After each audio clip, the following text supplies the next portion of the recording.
Hey, I had posted a video a couple weeks back of setting up the classroom, and some people have asked about what my classroom looks like a guided tour instead of just still pictures. So I was just going to kind of walk you through the classroom's different areas of setup, of what the kids go through and how my day goes. The very first thing when you walk in is I have my Star Wars.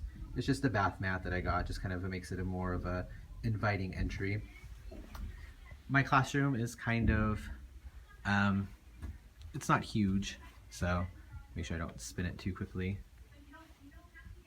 So it's just a box, a square. And so when you come in, the very first thing that you see is this. I don't have a lot of storage space. I have just a couple of desks that I got, or dressers. This one I got from an antique store. So I just store some of my different supplies in there. So for bulletin boards, a stash of candy in case I need that, some plastic bags. So it's just a different way just to add more storage. For the middle school, I have baskets, so all the students have a basket. And so since I have 6th, 7th, and 8th grade, I just label really quickly which ones they are. And I use the binder clips because they're easy to move. In case I get a student that comes in, I can rearrange them pretty quickly. My desk area, I'll go back to that area in a second. But this year I've been trying to focus more on our straight A students, just to give a bar to rise up to. So I have our straight A wall here, only 3, but I just started last year, so I'm hoping it gets a little bit more crowded. And just this is actually my son's old changing table, and just wasn't using it anymore. It was just sitting in storage, so added just some more supplies for the students. Some box areas. These are pretty neat because they're a whiteboard. I just got from the Dollar Tree, so I can write on them and change them as I need.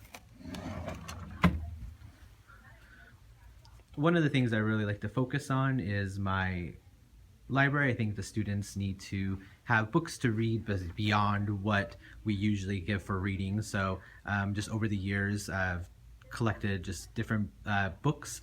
And I have some elementary ones from when I first began, but a lot of them are just sitting in the storage right now for a later time if I ever teach a younger grade.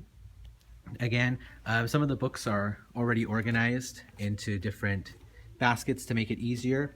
And last year I actually had all of or almost all of the books. They were almost all organized, and I just had one bookcase of a potpourri. And this year I've decided to change it up a little bit to teach the students how to find books that they would like to read that aren't always organized, to kind of go through a book and see. So a lot of them are just as a potpourri library. Some are still organized because I had shelf space still, but they're all just kind of just put in a mixture of fiction and nonfiction. We do AR programs, so all of our books are already all marked on the inside cover with book levels, point levels, so the students can see and they can put them into their reading logs a little bit easier. Someone had asked about my display up here. It's just white vinyl rain gutters I got at Walmart, so that would be one of them. I just cut it in half and spray painted it just to make it look like a lightsaber, but a good way to display books that I would like for the students to see. Our school is lucky enough in my class where I have 28 students, and we have a one-to-one correspondence with laptops, so lucky there. And I have a couple of these areas here are just standing working areas, so the students can work at these areas while standing up and we're working in groups. And so I just use bed risers that I got at Walmart and just put up our regular tables. This year I decided to kind of spruce it up since I'm doing a Star Wars theme with some of the mats. And they're just little squares that I bought from Walmart. They were like $1 a piece and they're already cut. And then every group has pencils already ready to go, red pens, black pens. Some students like to use pens more, highlighters, and I've tried to use Post-it notes. The students love to use Post-it notes for different things. This was a decoration for one of my past birthdays that I just kept.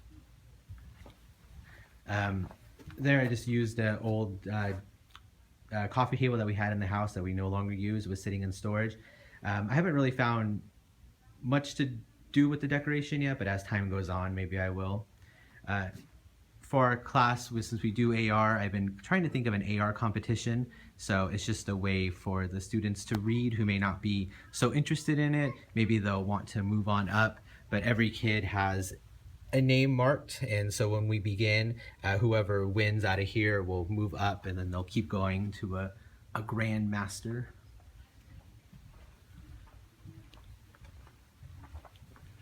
Another area for the students to work at, this was a bench that was part of our old dining room table that we weren't using anymore, and so we had brought it in last year, so it just found another way for the students to work. I found just some decorations to kind of make it as cozy as it can. This was from Target, from the dollar spot, so it turns on and off. I have pencils, so they're always prepared, same as the other ones. A basket, I haven't found a use for it yet, but it's there for color. And this just is a blanket, so it makes it a little bit more comfortable. Some of my bulletin boards I have up, they're just fabric. Some people use tablecloths, some people use just a butcher paper, but I like the fabric. It doesn't ever fade, and it stays pretty good, so I can reuse them.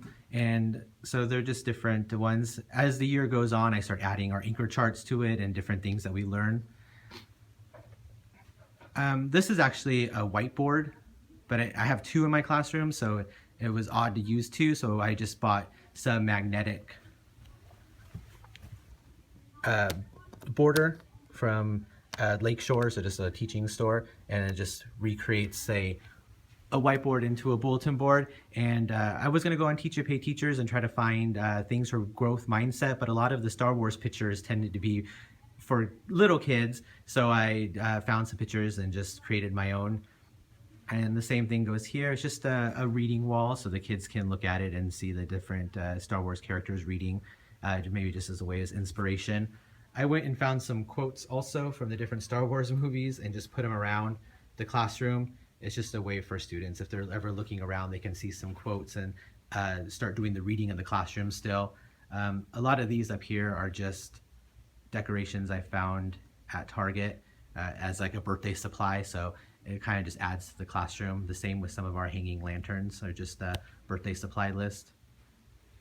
Each one of the tables has also a cup with everything in it, so if the students bring their own pencils, then they're good to go. If not, then they have some ready to go. And pens, this year I've decided to let them use pens. I think they're old enough, so we'll see how it goes if it drives me crazy.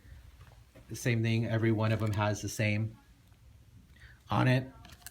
And everyone has post-it notes, because the kids love to use the post-it notes for different reasons.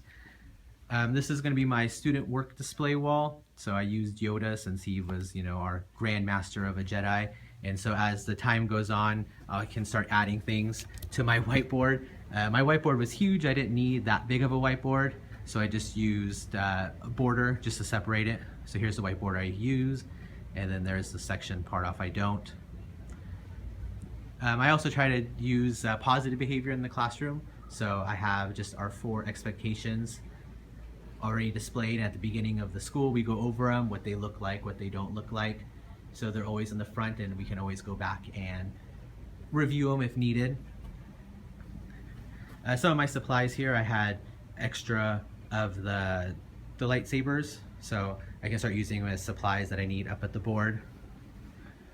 Even in junior high, I still think it's important every day for them to see the date, so I'm always putting the date up every day before I go. I have it ready for the next day. Another area for the students to work at, these chairs were at Walmart, and they're only $5 a piece, so they make it just a nice area, and they kind of go along with the color. Some things still just never leave, so I'll have to find a spot for that. And this one here is actually just made from the plastic tablecloth that you would get for a birthday party, and then these are all past birthday party decorations. I just cut it and added a border to it, so it came out really neat because it actually has a separation of it, and I just pull it back as tight as possible and then staple it together. And coffee, I actually don't drink that much of it now anymore, but it's there. And this is the only built-in storage area that I had, and it's just a cabinet.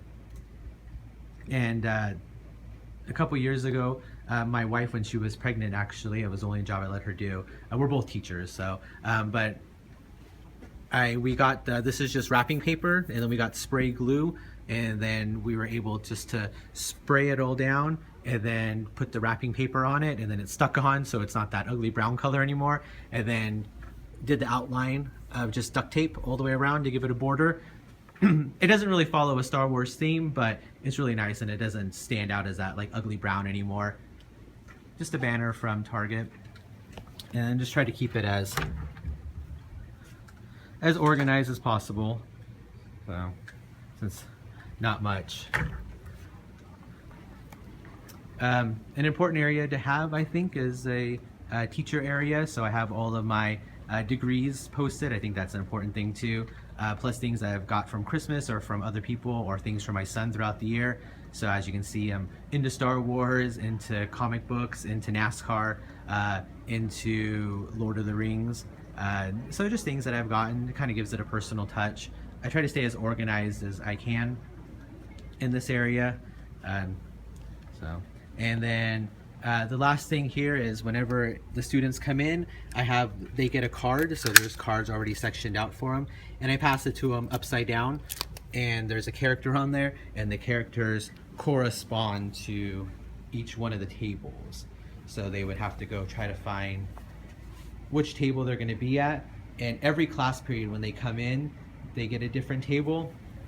And so this one here, Darth Vader, so the student here would be sitting at one of these seats.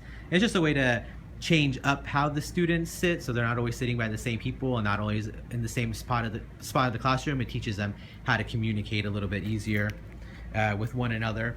And I also gave each group a name. I just started it this week, and so it was hard for me to tell which group to go. So now I have each group, it has a planet that corresponds with the Star Wars theme.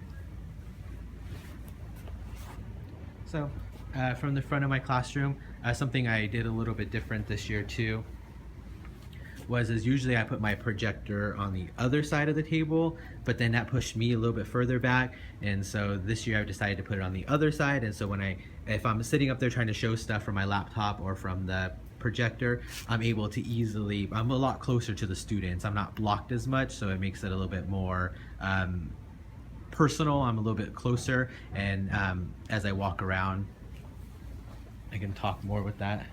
And then at the front, I try to keep the things I have organized in the front, so it's ready to go. So this is before lunch basket, and this is my after lunch basket. So my classes are all, things I need are all in folders. If I need the books for any of that reason, we're doing the Tiger Rising, so I have that ready to go. So everything's up here. So just a peek at a junior high classroom.